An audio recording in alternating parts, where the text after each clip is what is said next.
Please कभी गाना पसंद करते हैं तो सब्सक्राइब और लाइक करना ना भूलें।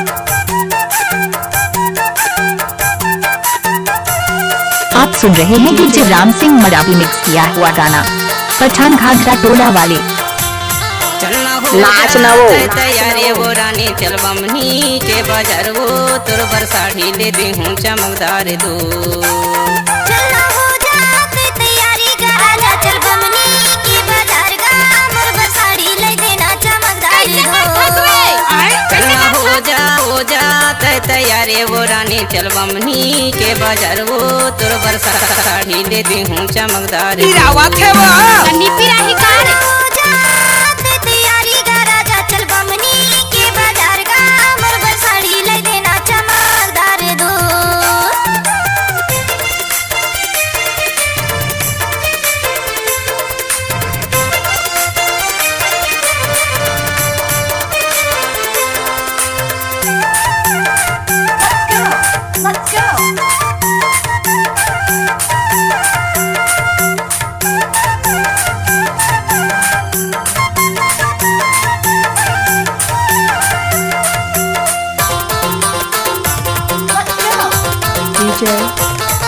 कन्हारी ले जाबो हम बमनी के बाजार।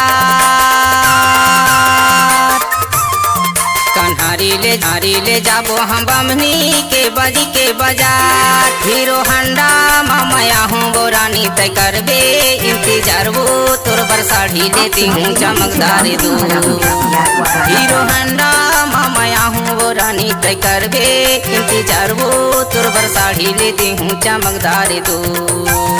चलना हो जाते तैयारी का राजा चल बमनी के बाजार का मोर पर साड़ी ले देना चमकदार दो।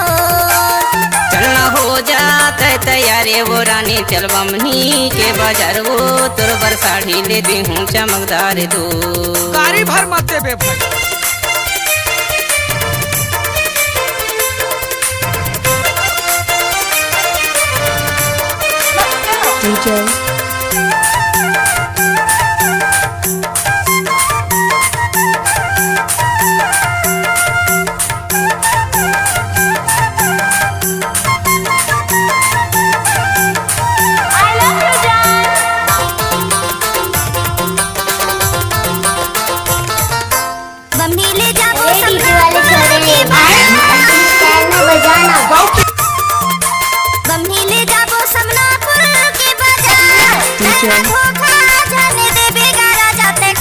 आप सुन रहे हैं डीजे राम सिंह मरावी मिक्स किया हुआ गाना पठान घाघरा टोला वाले।